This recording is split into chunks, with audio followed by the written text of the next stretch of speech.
अस्सलाम वालेकुम दोस्तों, मेरा नाम उमर मलिक है और आप देख रहे हैं हमारा यूट्यूब चैनल मैटेक।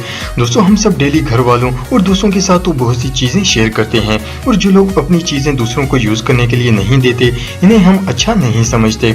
वैसे तो शेयरिंग एक अच्छी आदत है, लेकिन आज की इस वीडियो में मैं आपको डेली इस्तेमाल होने वाली ऐसी चीज़ों के बारे में बताने जा रहा हूँ जो हमें कभी शेयर नहीं करनी चाहिए। तो चलते हैं वीडियो की तरफ।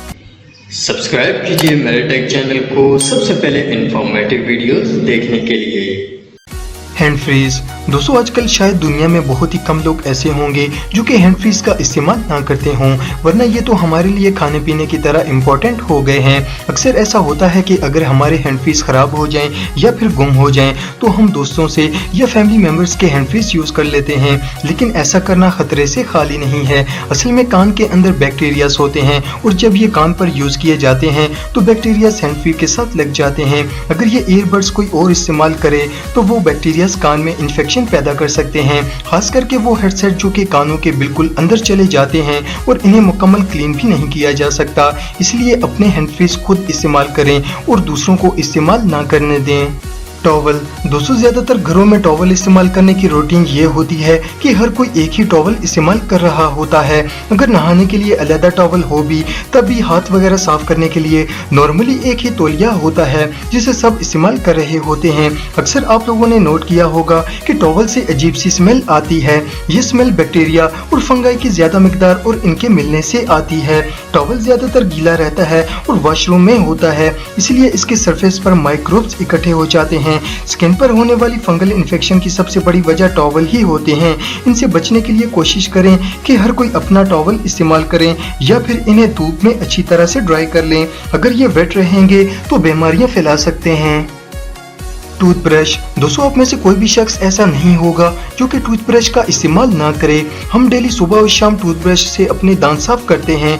यूजुअली हर फैमिली मेंबर का अपना अपना ब्रश होता है, लेकिन कई दफा ऐसा होता है कि लोग एक दूसरे का ब्रश इस्तेमाल कर लेते हैं, पर किसी का टूथब्रश इस्तेमाल करना काफी खतरनाक साबित हो सकता है। चाहे आप इसे इस्तेमाल करने से पहले कितना भी वॉश कर लें, फिर भी जो शख्स पहले से इसे इस्तेमाल कर चुका हो, इसके बैक्टीरिया ब्रश पर मौजूद होते हैं। अगर वो इसे यूज करने के बाद धोकर भी रखें तब भी इस पर ना सिर्फ बैक्टीरियाज होते हैं बल्कि वो ग्रो होकर रिप्रोड्यूस भी हो जाते हैं। ये बैक्टीरिया इस शख्स के लिए तो हार्मफुल नहीं होते, लेकिन अगर ये ब्रश कोई और इस्तेमाल कर ले तो ये इसके लिए एलर्जी, नोरोवायरस और फ्लू का बायस भी बन सकते हैं। सो इसलिए ना आप किसी का टूथब्रश इस्तेमाल करें और ना किसी को अपना इस्तेमाल करने दें।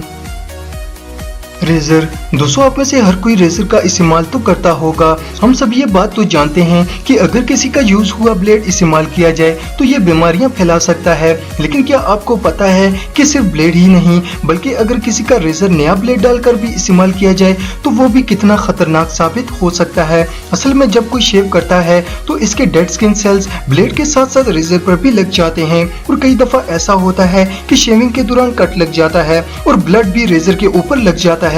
ऑफ कोर्स इसे धोकर ही इस्तेमाल किया जाता है, लेकिन ये जरासीम इतनी आसानी से मेटल से नहीं उतरते। इनको साफ करने के लिए लाजिम अल्कोहल की जरूरत होती है और हर कोई इन्हें अल्कोहल से वॉश नहीं करता, इसलिए रेजर से ब्लड इन्फेक्शन होने के चांसेस बहुत ही ज्यादा होते हैं।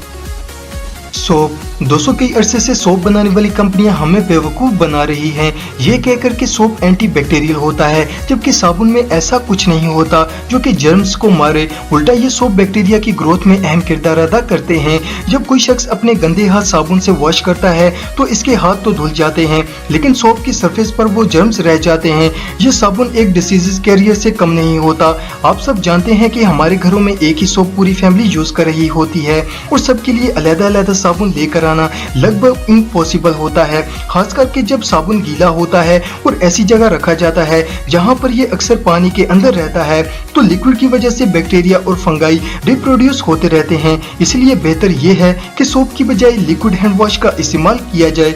ये सेफ और इजी टू यूज होते हैं, लेकिन अगर ये ना हो तो पहले सोप की सरफेस को अच्छी तरह वॉश करके फिर इसे यूज करना चाहिए और कोशिश ये करें कि साबुन को ड्राई प्लेस पर रखें। ट्विज़र्स। दोस्तों हम में से बहुत से लोग ऐसे हैं जो कि ट्विज़र्स का इस्तेमाल करते हैं। ज्यादातर लड़कियां इनका इस्तेमाल आईब्रोज बनाने के लिए करती हैं। आपको हर लड़की के पर्स में ये आइटम जरूर मिलेगा। लड़कियां अक्सर इन्हें एक दूसरे के साथ शेयर भी करती रहती हैं। लेकिन आपको जानकर हैरानगी होगी कि अगर कोई किसी और का ट्विज़र इस्तेमाल कर ले तो इससे ब्लड बोर्न इन्फेक्शन भी हो सकता है। असल में इन्हें इस्तेमाल करने के बाद क्लीन करना भी बहुत ज्यादा जरूरी होता है और ज्यादातर लोग इतना वक्त नहीं करते और बैक्टीरिया इन पर रह जाते हैं और जब ये ट्विज़र कोई और इस्तेमाल करता है तो ये इसे भी इन्फेक्ट कर लेते हैं। रिसर्च में ये भी देखा गया है कि ट्विज़र से हेपेटाइटिस सी भी हो सकता है, इसलिए इनको डेटॉल से वॉश करके ही यूज करना चाहिए या फिर बेहतर है कि हर कोई अपना अपना इस्तेमाल करे। Nail cutters. दोस्तों हम सब हर हफ्ते ही अपने नेल्स काटते हैं।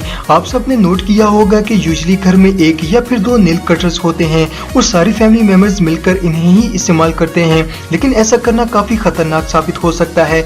असल में नाखूनों के नीचे बैक्टीरियाज होते हैं और ये इनके रहने की सबसे फेवरेट प्लेस है। जब कोई शख्स नाखून काटता है तो ये बैक्टीरिया मेटल के साथ लग जाते हैं और न सिर्फ वहाँ रहते हैं बल्कि रिप्रोड्यूस होते रहते हैं। इनकी वजह से फंगाई फैलते हैं और दूसरे यूजर्स के लिए नुकसानदेह साबित हो सकते हैं। इसलिए या तो हर कोई अपना अपना नेल कटर यूज करे या फिर जब भी कोई फैमिली मेंबर इसे इस्तेमाल करे तो यूज करने से पहले इसे डेटॉल से अच्छी तरह वॉश कर लें ताकि वो जरासीम मर जाएं, वरना कई दफा ऐसी छोटी छोटी चीजें बीमारी फैलने का सबब बन जाती हैं। डिओड्रेंट्स। दोस्तों आप में से बहुत से लोग परफ्यूम के साथ साथ अंडर आर्म्स का इस्तेमाल भी करते होंगे। पसीने की बदबू से बचने के लिए ये सबसे बेस्ट चीज़ है। इसे बल्ब के नीचे अप्लाई करने से पसीने की बदबू नहीं आती। डिओड्रेंट का ज़्यादातर इस्तेमाल लड़कियां करती हैं। वो अक्सर अपनी फ्रेंड्स के साथ इन्हें शेयर करती रहती हैं। कई घरों में तो ऐसा होता है कि एक डिओड्रेंट लाया जाता है और पूरी फैमिली इसे यूज़ करती है। लेकिन ऐसा बिल्कुल नहीं करना चाहिए क्योंकि बगलों के नीचे लातादाद बैक्टीरिया और पैथोजेनिक माइक्रोब्स होते हैं जो कि डिओड्रेंट के रोल में लग जाते हैं और जब इन्हें कोई दूसरा यूज करता है तो ये स्किन में एलर्जी पैदा कर सकते हैं। इसलिए ये अंडर आर्म सबको अलग-अलग इस्तेमाल करना चाहिए।